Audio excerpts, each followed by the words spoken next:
жауапкершілікті 50-50 деп бөлгім келеді да. Мысалы, кейбіреулер ойлайды, менің әкем көп ішкеннен мен сондай сәтсізбін деп айтады да. Иә, неге олар сондай болып қалды? Неге біздің, мысалы, әкесін алатын болсақ, неге ол кісі ішті?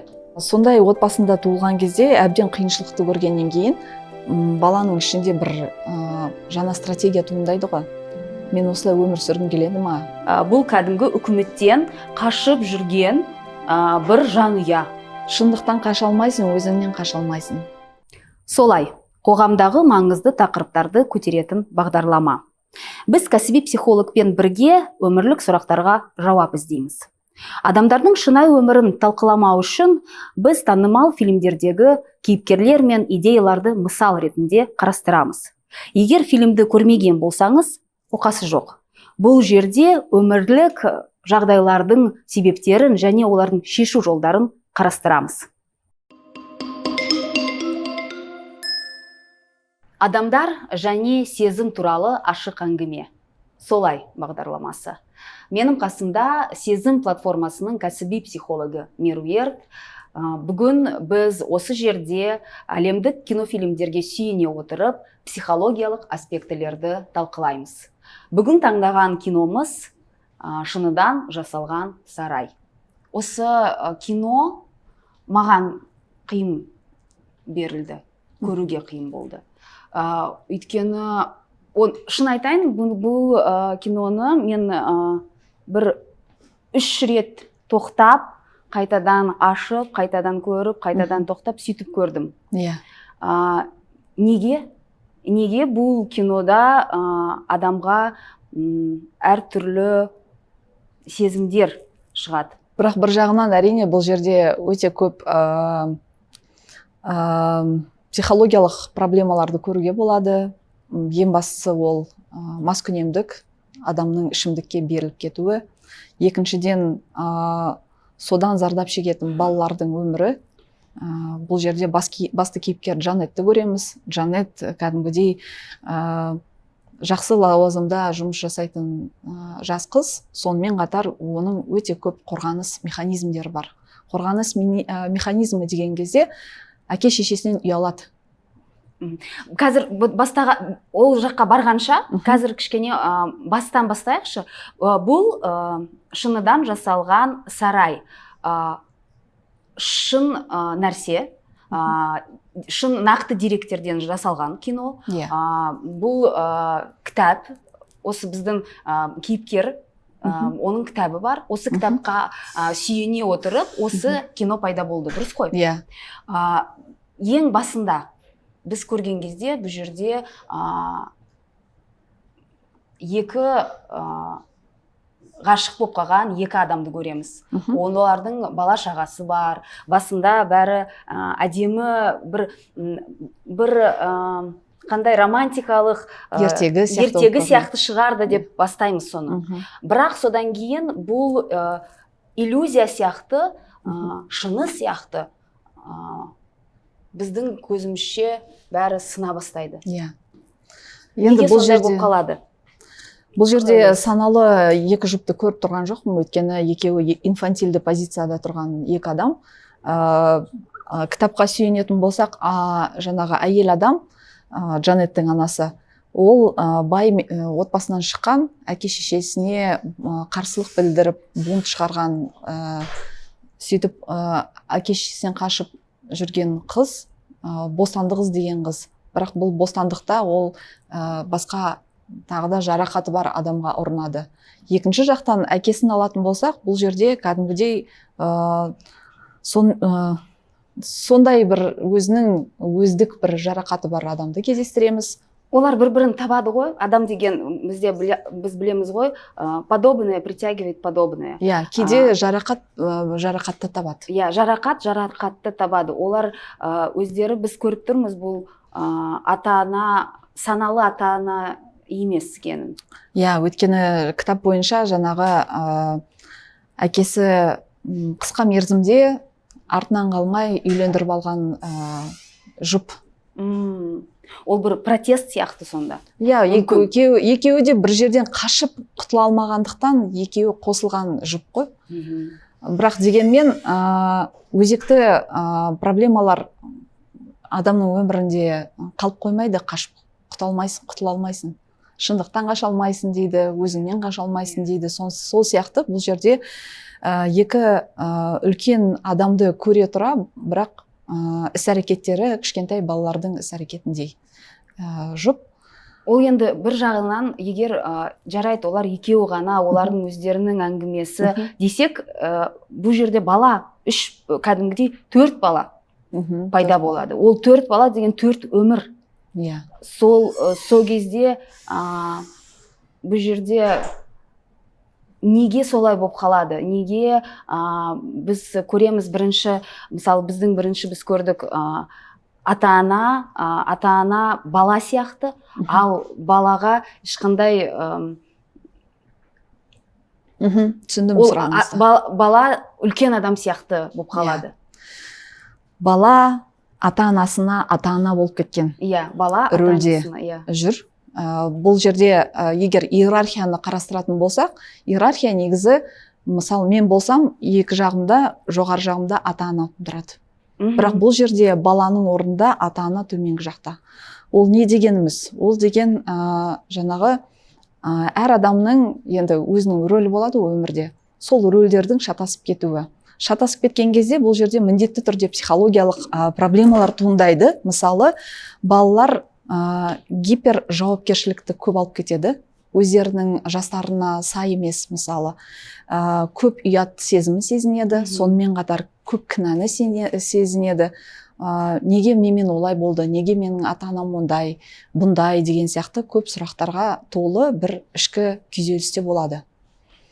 Осы жерде айтпағым, негізі балалар кейде саналы түрде туылмағанда, әрине кейбір жұптар ойлайды, мен осыны туа салам, ертең мені асырайды деп.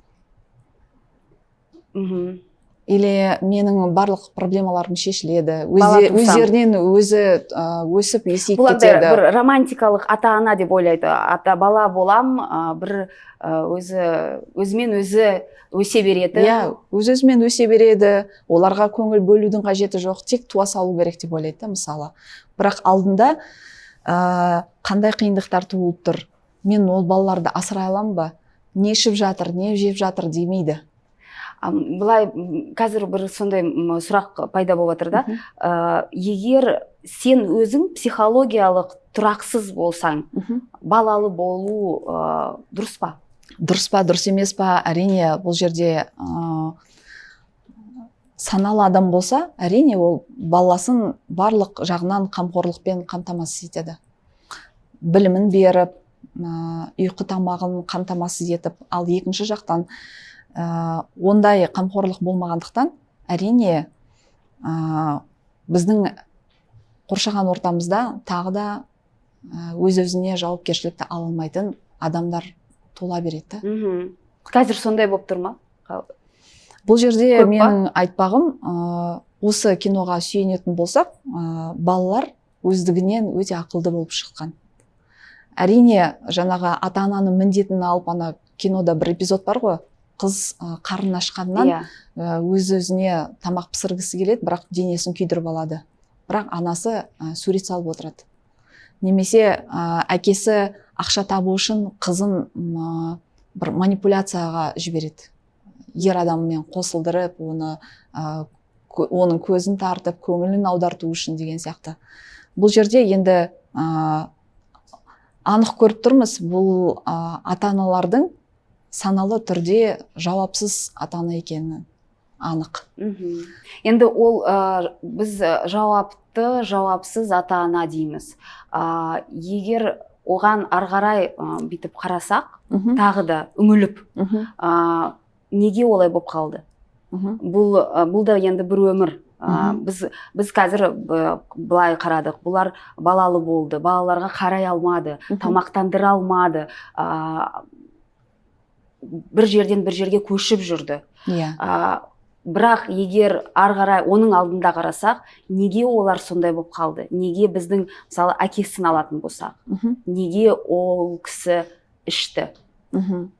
Оның өмірі қандай? Неге болып? Өйткені шыны керек, бұл шынайы адам болғандықтан біз білеміз, бұл өзі өте ақылды, өте былай әдемі жігіт болған.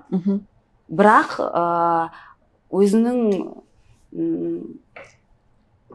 өзінен қашып жүріп, ішіп, содан өмірін ары қарай сындыра берді. Иә.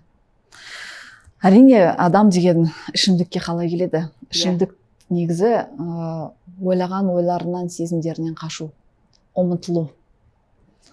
Мысалы, адам өз-өзінің сезімдерін қорыта алмаса, өз-өзін түсінбесе, бір жеңіл бір жүріске еріп кете береді. Соның бірі ішімдік.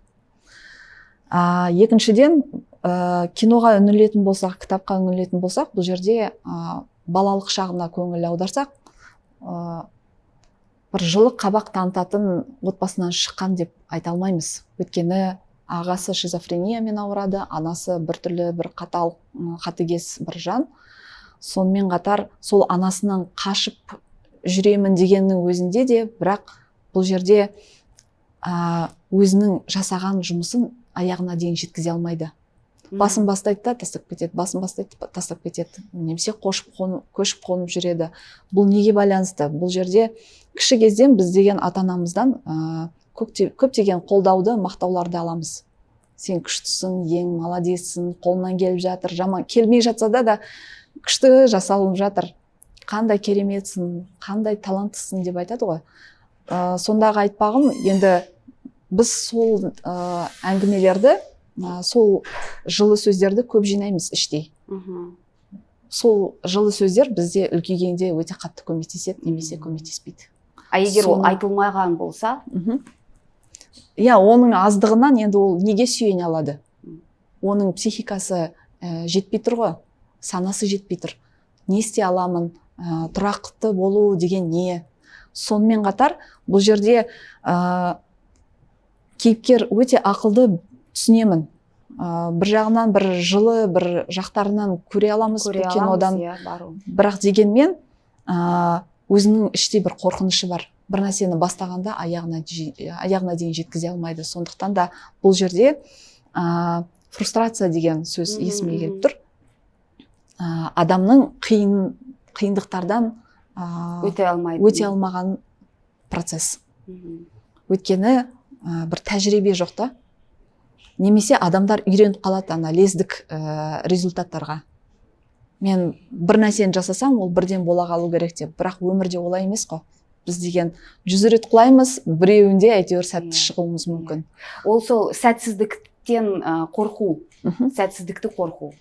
Осындай неге алып келеді, иә? Әрине, бұл жерде үлкен көп проблемалар бар. Сен ең басты бір тұлға болған кезде сен өз-өзіне жауап бере аласың. Біреумен қосылған кезде сенің уже екінші бір рөлің пайда болады. Серіктес, партнер рөлі. Үшінші, бала туылған кезде сенің әкелік, аналық рөлің туылады. Сол рөлдерді алып жүру, ол әр адамнан қолынан келе бермейтін зат. Мен қазір ойладым, сен айтыватсың не туралы, рөлдер туралы. Бұл біздің кейіпкер бір рөлде қалып қалды. Иә. Ауыстыра алмады. Өзгеріс, адам, былай қарасаң, және адамның өмірі ол өзі статика нәрсе емес. Иә. Ол құбылыс болып жатқан нәрсе, трансформация өтетін, көптеген трансформациялар өтетін нәрсе ол. Ал егер осындай уақытта адам өзін ұстап, ары қарай өтіп, басқа жаққа өзгерем деген ішіндегі ниетпен ары қарай бір сатыдан екінші сатыға өтіп, сонда бұл өмірдің өзі басқаша бір ашылады, басқа жағынан ашылады. Ал біздің кейіпкер ол тоқтап қалды. Өйткені адам уже алдын ала біледі да, сәтсіз болатынын. Мгм. Ол ішкі сезім. Ол жақсы болады деген сенім жоқ іштей. Сондықтан да менде сәтсіздік туып тұр дейді да, жасамай ақ қояды. Бітірмейді ғой. Бітірмейді. Аяғына дейін бітірмейді. Әрине. Ал енді біз енді оны түсіндік. Ол өзінің өмірін осылай көрді. Ол бақытты шығар енді өзінің өмір сүрген. Бірақ қайтадан біз осы 4 баласына және де осы Жанетта деген өзінің кітабымен мемуар, ол да бір қиын нәрсе ғой. Ол өзінің өмірін былай қарасаң, ішкі дүниесін әлемдік менің ойымша бағытта сол шығарды. 4 баланың ішінде тек қана Жанет жазды ғой. Егер 4 баланың кітабы шығатын болса, біз әртүрлі көзқарасты көретін едік. Өйткені маскүнемдік бар жерде әр баланың отбасында әртүрлі рөлі бар. Біреуі андай клоун сияқты қуантып жүреді, бір проблемалар туындаған кезде нейтральный бір позицияға алып келетін бір бала болады. Екіншісі көп жауапкершілікті алатын бала бар. Сол сияқты көптеген рөлдер бар да. Ал Жанетті алатын болсақ, әрине бұл жаңағы кітабында жазылған ғой. Бұл екінші рет күйеуге шыққан кезде сол күйеу айтады екен: сен жазшы сол кітапты. Мен сенен шаршадым, жазшы кітапты деді. Шаршағандықтан емес, бұл өйткені ол кәдімгі рефлексия ғой. Терапия, терапия. Кітап жазу ол кәдімгі терапия. Оған қазір келеміз, біз айтамыз ол туралы. Мен просто ойлаймын да, өзі бұл сенікі дұрыс, сен айттың 4 бала. 4 баланың былай енді қиын өмірі ғой, шыны керек. Өте қиын. Өте қиын. Бұл енді киноны көреміз, білеміз, бұл кино деген кішкене әдемілеу істейді, кішкене бұл сценарий деген бар, режиссура деген бар. Ал егер біз осылай бұл шын өмірді көрсек, өйткені мен оқығаным бұл несін описаниясын дейді ғой, мысалы несін оқыған кезде бұл кәдімгі үкіметтен қашып жүрген бір жанұя. Ол былай романтика іздеп жүрген жанұя емес, ол кәдімгі арттарынан үкіметтен қашып жүрген, қарыз болған, ақшалай қарыз болған, тағы басқа бір нәрселерге. Сонда бұл бала кішкентай кезіндегі әсер ете алмайды. Бала деген ол енді қолынан ұстады, ата-анасы қолынан ұстады, кеттік, болды, ол сол жерде жүреді. Сондықтан шын, бұл 4 баланы алсақ, ол әрқайсысы басқаша айтушы еді. Бұл енді Жанет, бірақ біз енді Жанеттің кітабымен, Жанеттің көзімен қарап жатырмыз. Менің бір сондай бір сұрағым, маскүнемдік адамдардың балалары. Бұл деген кәдімгі өте біз үшін өте бір жағынан ашық әңгіме, бір жағынан жабық әңгіме сияқты. Өйткені әрқайсымыз білеміз, осы қазіргі, мысалы, білмеймін енді, бізге бұл танымал нәрсе сияқты. Қалай ойлайсың? Әрине, енді өмір болғандықтан біздің арамызда ондай адамдар көп. Ол адамдардың дәл осындай проблемалары да бар, сондай маскүнемдік отбасынан шыққан көп балалар да бар. Ішінде сәтті өмір сүріп кеткендер бар, арасында сәтсіз болып кеткендер бар. Маскүнемдік адамдардың балалары, олардың болашағы бар ма? Болашағы бар, әрине. Бұл жерде жауапкершілікті 50-50 деп бөлгім келеді да. Мысалы, кейбіреулер ойлайды: менің әкем көп ішкеннен мен сондай сәтсізбін деп айтады да. Бірақ бұл жерде психологиялық тұрғыдан қарастыратын болсақ, жауапкершілікті 50-50 бөлуге болады да. 50% жауапкершілік бұл сенің әкеңнің бере алғаны. Ал 50% жауапкершілігің ол сен өзіңнің өміріңмен не жасай аласың? Ол болған жағдаймен не істей аласың? Әрі қарай, окей, сен туылдың, есейдің, берген берді, әйтеуір бір мектеп бітірсең жақсы, соның арасында әйтеуір тыпырлап не жасадың? Бұл сенің жауапкершілігің уже. Өйткені ата-ана енді сондай болды, ал не істейсің? Әрі қарай не істейсің? Сол 50% жауапкершілік ол уже адамның өзінің бойында. Сондықтан да бұл бірақ жерде ол бір сондай ыңғайлы жағдай сияқты ғой. Мен емес, ол болса әкем шешем ішті, сондықтан менің де өмірім сынды, олар кінәлі. Ол енді ол да бір позиция. Ол позиция әке шешенің позициясы ғой. Мысалы қайталанады сондай. Иә, ана әкесі бәрін кінәлайды ғой. Мемлекет жаман, мен еш нәрсеге тәуелді болғым келмейді, мен бос болғым келеді дейді. Мысалы біз деген ашық жерде өмір сүруіміз керек, бірақ бұның барлығы жауапсыздық қой. Әр штаттан басқа штаттарға көшу, балаларын бір жөнді түзу білім бере алмағаны, ол кәдімгідей бостандық емес. Ол жауапкершілікті ала алмау. Ол санасыз ата-ана, жауапсыз ата-ана. Сондықтан да сол сөзді қайталайтын бала, менің қолымнан келмейді, әке шешем сондай десе, әрине, ол да әке шешесінің қайталауын, программасын қайталауы. Бұл айналым ғой, бір айналым сияқты. Бірақ бұл осы киноны алатын болсақ, осы Жанетті алатын болсақ, бұл басқа жағдай болып қалды. Ол әкесінен жақсысын алып, жаманын қалдырып, арғарай өмір сүре бастаған көрдік. Ол неге, қандай жағдайда өзіне осындай мен басқаша боламын, мен басқа өмір сүрем деп. Қалай ойлайсың, қай уақытта осы қыз, кішкентай қыз, өзіне осындай бағыт алды? Сен осы кинода мысалы қарайтын болсақ, өйткені біз туылғаннан көрдік қой, енді бұл киноның мемуары дейді ғой. Қай уақытта, сен өзіңнің ойың қандай, сен қалай ойлайсың? Мен ойымша, анау бір эпизод бар ғой, әкесімен бильярдқа барады. Сол кезде әкесі оны құтқара алмай жай астында отырған кезде, менің ойымша сол сәтте Жанетке бір қатты белгі болды. Мен немесе өзіме жауапкершілікті аламын, немесе мен осы жерде просто батамын. Мен енді бұл әкеме сенім жоқ деген. Сенім жоқ, өйткені екіншіден жаңағы әкесі бостандық, бос жүру деген әңгіменің арасында балаларын өзіне байлағысы келеді, жібергісі келмейді. Жоқ, біз деген ана шыныдан жасалған сарайды жасауымыз керекпіз дейді. Бірақ шыныдан жасалған сарайды кім көрді? Бұл деген өмірге сиятын зат емес қой. Бұл деген кәдімгідей магическое мышление дейді ғой, сиқырлы ойлау қабілет. Бұл кәдімгідей маскүнемдіктің тарапынан келетін сөздер. Жоқ, мен өзім ойлаймын, мен келіспеймін, қазір айтайын саған, неге келіспейтінімді.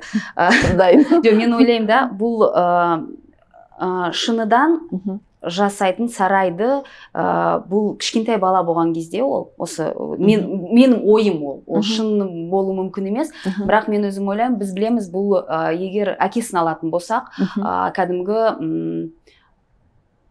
кішкентай кезінде жарақат, психологиялық жарақат алған бала. Ол кинода бар, ол біз білеміз, оны көріп айтылады. Сол кезде бала өзіне бір сиқыр табады. Сол кезде ол өзінің ойы, сонда кішкентай баланың осындай мен салам, өзі бір үйім болады, ол жерде мен бақытты болам, ол жерде маған ешкім еш нәрсе айтпайды, маған тиіспейді деп өзі ойлайды сөйтіп. Сол өзінің арманын ол кішкентай жасынан осылай өмірінің аяғына дейін алып келеді, арман сияқты. Бірақ енді бұл жаман нәрсе, жақсы нәрсе деген жоқ, өйткені ол өмір. Бұл жерде біз оған ешқандай не бере алмаймыз. Бірақ осылай жүріп атқан кезде оның сен айтқандай бір бас, екі бас болды, екі бас, үш бас болды, төрт бас болды. Бұл әр не сияқты өмір. Сондықтан бұл жерде оның арманы арғарай бүйтіп жүре бастады. Бірақ ол енді өзгереді. Сондықтан біз Жанетті, мысалы Жанет ол бәрібір өзінің арманына жетті ма?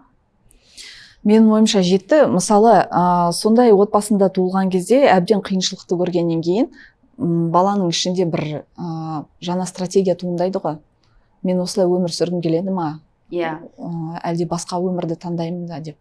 Сонымен қатар енді қашып құтылып әйтеуір білімін алып жақсы жұмысқа тұрғаннан кейін бұл жерде ата анасын өзгеріске шақырады, бірақ олар өзгергісі келмейді. Өйткені оларға ыңғайлы, Ыңғайлы, олардың бақыты. ыңғайлы. Бұл жерде былай ғой сұрақ, мысалы, бақыт деген не? Әркімнің бұл сұраққа өзінің жауабы бар. Әрине, бұл жерде айтайын дегенім, мысалы, Жанеттің қорғаныс механизмі қандай? Мен осы сәтті болдым, мен басқаша ата-аналардың образын өзіме лайықты келтіріп аламда, сол образды басқа адамдарға айтып бөлісемін дейді. Бұл бір механизм, иә. Екінші механизм ол деген ұят сезімі. Өйткені менің әкем көпшеді деп әңгіме айтса, немесе менің анам суретті көп салады, бірақ тек ол армандарындағы қойған суреттер десе, ол өзін жаман сезінеді. Үшіншіден, бір қорғаныс механизмі ол жаңағы сен өз-өзіңді қабылдамасаң, басқа адамдарды қалай қабылдайсың? Сондықтан да әрі қарай стратегия ол қашқақтау. Ата-анасын мойындамау, қашу, сол проблемалардан қашу болды. Бірақ соның ішінде де әке шешесіне деген ызасы бар ғой, бірақ ызаны айта алмайды. Бірақ киноның аяғында ішінде жиналған, айлап, жылдап жиналған ашуын бетіне салады әкесіне. Сол сәтте менің ойымша ол шынайы болды. Иә, шындықты айту оңай нәрсе емес, өйткені бұл жерде қандай қызық нәрсені айтамын да, мен бұл мысалы қандай қиыншылық көрсе де біздің Жанет балалары, оның әпкесі, сіңлісі, бірақ әкесіне ешқандай сөз айта алмайды. Айта алмайды, иә. Сонда қорқады. Тіпті жігітін алып келген кезде де бір қарсы тұра алмайды ғой. Иә. Тиіспе, бүйтпе, сөйтпе деп просто отырады. Сөз қайтара алмайды, өйткені кіші кезден үйретіп қойған. Бар биліктің барлығы сол ішімдікке беріліп кеткен әкесінде. Ол деген жаттанып алынған нәрсе ғой. Ал уже есейіп, күші жетіп, ойларын бір толықтырып, сүзгіден өткізіп, не керек, не бар, не дұрыс, не бұрыс дегеннен кейін, мен ойымша сол сезімдерін ашып, сезімдерімен кездескен кезде бір шынайы өзінің ойын айтады да, сол кезде әкесі шынымен ашуланып қалады. Мен соншалықты жаман әкемін ба деп. Бірақ мысалы ол Жанет өзі сол кезде өзінің есейгенін сезеді. Иә. Мысалы анау ең басты эпизодта бір жігітімен бір аста отырады ғой, кешкі аста.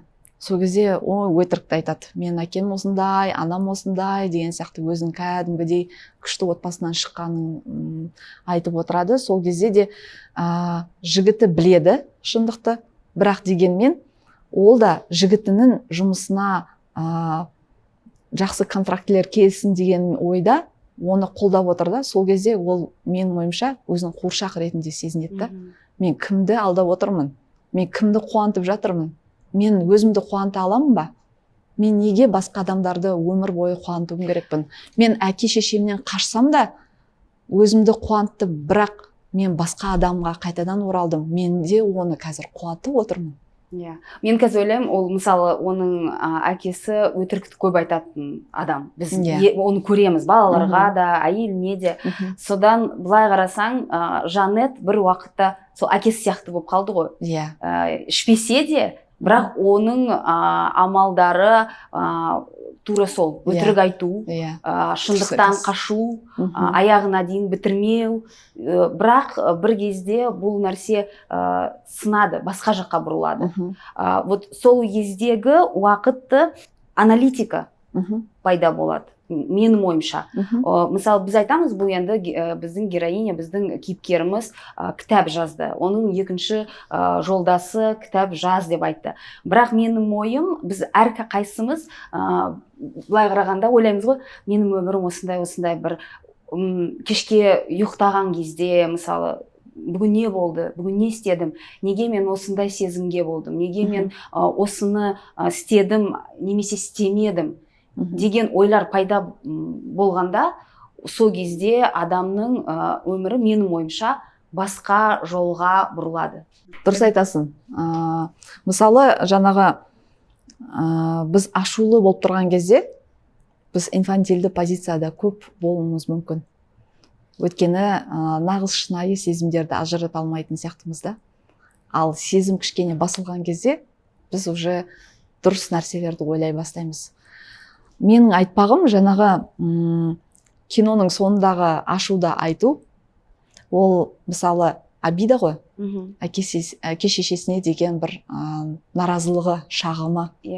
Ол шағым андай іште жүреді. Мен әкем осындай, сосындай деп, бірақ тіке адресатқа барып айтпайды. Бірақ ішінде тынып, балқып жүреді. Сол айтпағым, мысалы, әшейін өмірде көп адамдар сол сезімдерді ұстап жүреді. Өз-өзімен сыйдырып іштей. Кәдімгі бұл жан жарақат. Жан жарақаты, өйткені енді күнде үйге келіп кешке отырған кезде ашудан басқа ешқандай сезім болмаса, ол қай жерден бақылаушының бір сезімдері болады. Қай жерде есейген адамның ойлары болады. Қай жерден, қай жерден. Бұл жерде егер кеңес деген енді бір кеңес деп айтпаймыз, бірақ егер осындай құбылыстар адамның ішкі дүниесінде пайда болып жатса, не істеу керек? Жанет туралы айтып жатсыз ба, әлде әкесі туралы айтып жатсыз ба? Адамдар туралы. Осылай, егер кішкене басқа жақтан бүйтіп қарасақ, біз айтып жатырмыз, мысалы, ішімде бірдеме болып қатыр, тынып жатыр, мен оны айтпаймын, мен оны бүйтіп жауып қоям, ешнәрсе өзі кетеді деп ойлаймыз деп. Бірақ ол ешқайда кетпейтін нәрсе екенін анық болды ғой қазір. Сол қарапайым сөз ғой. Шындықтан қаша алмайсың, өзіңнен қаша алмайсың. Қаншалықты өз-өзінен қашып жүрсең де, уақыт таба алмай жүрсең де, бәрібір соныңда өзіне ғана ораласың да. Ол деген ерте ма кеш пе бәрібір болатын процесс. Екіншіден, адам енді мектепті ең бастысы бітірсе, оқи алатын болса, жаза алатын болса, кітап оқуға болады, сауаттылығын арттыруға болады. Үшіншіден, қолдауды іздеу керек. Айналадағы адамдардың қолдауы өте маңызды деп ойлаймын. Егер ондай қолдау болмаса, мүмкіндік болса, терапияға бару керек. Төртіншіден, адамдардың қолдауынан, терапиядан лездік бір результаттарды күтпеу керек. Ол деген кәдімгідей процесс, асықпай, жайлап өзгеретін зат. Мысалы, аспазшыларды алатын болсақ, олар тамақты пісіреді, результатын сразу көреміз. Ал егер терапияны айтатын болсақ, ол кәдімгідей биоактивный добавки деп айтамыз ғой. Ол дәрі-дәрмектерді бір айлап ем қабылдап жүресің, сосын 3 ай, 6 айдан кейін ғана бір нақты результатын көресің. Сол терапияда дәл сондайда адам деген бір кездескеннен сезбеуі мүмкін. Ал өзгерістің барлығы жайлап, жаймендеп бір уақыт өте келе көріне бастайды. Бұл енді өмірдің бәрі сол. Өйткені аспазшы ол да мысалы келеді, оның бұл шын ғой, енді біз тек қана оның соңғы аялдамасын ғана көреміз. Ал енді ол көкөністер қай жерде піскен, қанша уақыт кеткен, бұл жердегі білмеймін енді, ет болсын, бұл ет деген кәдімгі тірі жан, ол туылды, өсті, ол да кәдімгі көп уақыт, ұзақ мерзім. Бұл айтатын менің, бұл өмірде біз уақытты, мен өзім уақыт екенімді білу керек. Есть время. Сонда бұл не болып жатқан нәрсе, бұл бәрі дұрыс, бұның бәрі бұл жерде, егер мысалы қайтадан біз киноға қайтып келсек, бұл жерде бәрі дұрыс, өзі өмір деген ол сондай, өзі бір жерден біреу қиналса, екі жағынан басқа біреу шығады. Өйткені бұндай өмір болмасын әкесінде, кім біледі, бұл Жанет ондай болмау мүмкін. Бұл кітап жазып, біз қазір оны айтпас едік. Бұл кино деген түсірілмеуші еді. Бұл деген бір нәрсе, бәріміз бір рөлдамыз. Сондықтан бәрі дұрыс сияқты. Бірақ енді қайтадан, киномызға кішкене бүйтіп секіріп жүрміз, енді қайтеміз. Жанет өзінің құбылыстарына назар аудырды. Осылай болғым келмейді. Әкем сияқты болғым келмейді. Бәрі өзгерсе де, өмірім бәрі жақсы болды, ақшам бар, жолдасым әдемі, бірақ ішіндегі қанағат. Өміріне деген қанағат жоқ. Бұл жерде Жанетті көп толғандыратын мен ойымша ұят сезімі. Неге дейсіз ғой? Мысалы, әкесі ішіп жатса, анасы анау аспанға қараймын, жұлдызды санаймын болып жүрген кезде, ол қалай сезінеді? Мен әкем осындай, шешем осындай, мен жаманмын, мен жақсы өмірге лайықты емеспін деген сияқты бір ұят сезімінде жүреді. Бірақ негізі бұл деген испан ұяты ғой. Біреу мұрын шықса, сол мұрын шыққан адамға бір ұят сезінетін бір адамдар болады ғой. Бұл жерде дәл солай. Екіншіден, ұят сезімі дегенде мен ата-анама тең емеспін деген бір сұрақты айту керек та өз-өзіне. Өйткені ол қалай байланысты? Ешқалай байланысты емес. Үшіншіден, ұят сезіміне қайтадан оралатын болсақ, әрине бір ересек бөлігіміз жеткілікті болмаса, біз сол сезімдерде қалқып жүре береміз. Бірақ бір шаршайтын бір сәт келеді ғой адамда. Болды, мен шаршадым, мен бұнымен уже жүргім келмейді, ойлағым келмейді, болды, бітті, құрсыншы деп. Енді отбасы болғандықтан ол деген кетіп қала алмайды. Бауырлары бар, бәрібір байланыстыратын көп нәрсе бар. Сосын мен өзім ойлаймын да, өмірде достар, құрбылар, партнерлар көп ауыса беретін болса, бірақ ата-ананың рөлі біреу ғана, бір штук. Өмірімізде тек бір ата-ана болады. Бір ана, бір әке, бір бауыр, бір әпке, бір іні, бір аға.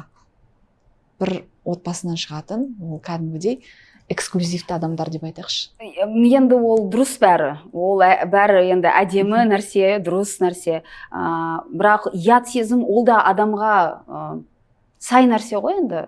Ұят болды. Ұят деген өзі мысалы, егер ол әке шешесі неде жүріп, бір ішіп, жерде жатып, далада қонып жүрген кезде, оның ішіндегі сезім, бұл ұят деген нәрсе, ол да бір дұрыс нәрсе ғой, былай қарасаң.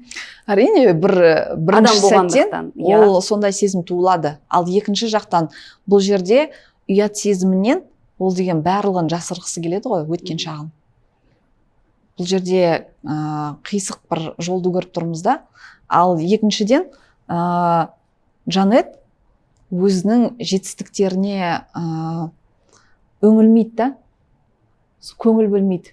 Өзім сәтті болдым ау деген өз-өзіне бір риза болып, қанағат болып, бірақ осындай әкем, осындай шешем бар. Ал не істейсіздер? Не істейді? Жұрттар айта береді. Бірақ бұл жұрттың сөзі, ұят сезімі негізі социалды бір сезім ғой, оны сезе алмайсың былай. Ол просто андай сырттан айтқан әңгімеден пайда болатын сезім. Өйткені кітап бойынша көптеген балалар ойнағысы келмейді екен. Үстеріңе не киіп алғансыңдар, немене сасықсыңдар деген сияқты. Сол сияқты Жанет өзін ақауы бар адам сияқты санайды да, дефектная, бракованная. Өйткені мен әкем сондай болса, шешем сондай болса, значит, мен ақауым бар, мен бір нәрсем дұрыс емес деген сөз. Осы мен айтайын деген. Бірақ ол енді онымен жұмыс істеп, өзінің жанының ішіне, өзінің ішкі құбылыстарына назар аударып, бұл енді хэппи-энд дейді ғой. Былай қарасаң. Ол өзімен өзі сөйлесіп, өзіне бір басқа жолды ашты. Біз оны көреміз. Кино біткен кезде маған бір өзіме қызық нәрсе болды, өйткені аяғында шын суреттер шығады. Біз көреміз ағаларын, әпкелерін, әкесін, әдемі шешесін, оның анасы бар, енді суретші, бәрі сонда. И сол кезде бір қызық нәрсе болады, өйткені сен ойлайсың, қанша да біз мысалы енді біз Қазақстандамыз. И біз ойлаймыз, осы бір бұл біздің қазақи ұят нәрсе, немесе бір маскүнемдік, бізге кішкене танымал нәрсе. Ал енді бұл жерде басқа бір өмір, Америкада деген сияқты. Ал бұл киноны көргенде сен ойлайсың, адамдар өте ұқсас. Олардың қиыншылықтары, олардың бақытсыздығы, тілі жоқ сияқты, бәрімізге бір ортақ нәрсе. Әрине ортақ. Бақытсыз, қанағатсыздық, мысалы қандай сондай әрекеттер бәрімізге бірдей. Бәріміз бұл өмірде протагонист, антагонистпіз ғой. Бәріміз мінсіз адам жоқ. Сол арасында бір кемшіліктер болған жағдайда да біз өмір бойы сол кемшіліктермен үйреніп сынсып кетеміз, немесе оны өзгертуге бет бұрамыз. Сен бұл киноны көрген кезде, мысалы мен басында айтқан кезде мен айттым, бұл енді бір қиын кино, өйткені әртүрлі нәрселерді көреміз, кішкентай баланың қиналғанын көре алмаймыз, бізге қиын болады, ол өте адам болғандықтан. Бірақ осы киноны көргеннен кейін бір өте ұзақ монолог болды. Сенде не болды? Сен көрген кезде, сенде қандай өзгерістер болды? Осындай киноларды көру керек пе? Әрине көру керек. Менің ойымша бұл жерде сүйсінетін протагонисттің рөлі, басты кейіпкер Джанетке өте қатты риза болдым. Өйткені бұл іштей кәдімгідей үлкен мотивация береді. Сен өзіңе, да? Иә. Мысалы, қандай да бір қиындық болмасын, ол сонда да күш тауып, кәдімгідей жақсы өмірді сүріп кетеді. Өз-өзін табады, жұмысы да жақсы, бір тұрақтылыққа келеді. Соған өте риза болдым.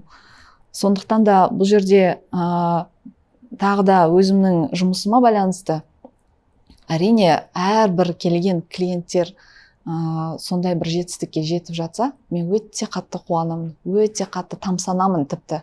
Осы бір кішігірім адам қалай сол күшті тапты, қалай сәтті болып кетті деген сияқты. Сол сияқты Джанетке мен өте риза болдым. Өйткені бұл өмірде түңіліп жатқан, дәл осындай проблемаларға ұқсас өмірді сүріп жатқан адамдарға өте жақсы бағдар да.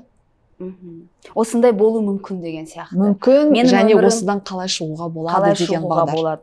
Мен айтып тұрмын ғой, бір кино көргеннен кейін ішінде көптеген сұрақтар пайда болады. Сол сұрақтар пайда болғанда менің ойым, оларды қорықпай өзіңе қойға болады. Ал жауап ол өмірден кейін келу мүмкін, өмірмен келу мүмкін керек. Жауабы өмірмен бірге келу мүмкін. Өмірдің барлығы тәжірибеге толы ғой. Біз білмейміз ғой, ненің жақсы, ненің жаман болатынын. Сондықтан да бұл жерде әрбір адамға бір қиыншылықтарды тудыратын болса, әрине сол жақта, сол сәттен бастап адам бір қимылдай бастайды, әрекет жасайды. Әрекет жасамаса, қанша болсын, қанша бос сөз айтатын болса да, уәжін айта беретін болса да, бірақ еш нәрсе жасамайтын болса, онда ол өмір оған сәйкес, бәрі дұрыс, комфортно болған сияқты да. Бұл жерде қорықпаңыздар, өмір өзгереді, өмір өзінің есігін ашады, сол есікке кіріп, ары қарай қызық нәрселерге куә болып жүре берейік. Рахмет, біздің әңгімеміз бұл өте ұзақ әңгіме ғой. Бітпейтін адамның өмірі, адамның ішкі дүниесі, оның... Бұл жерде көптеген тақырыптарды әлі де қозғауға болады, бірақ біздің уақытымыз шектеулі, сондықтан да өздеріңіздің пікірлеріңізді комментарий арқылы жазып толтырыңыздар. Біз өте риза боламыз оларды оқып шығуға. Сондықтан да келесі кездескенше. Саналы лайктарыңызды басыңыздар, пікірлеріңізбен бөлісіңіздер. Солай.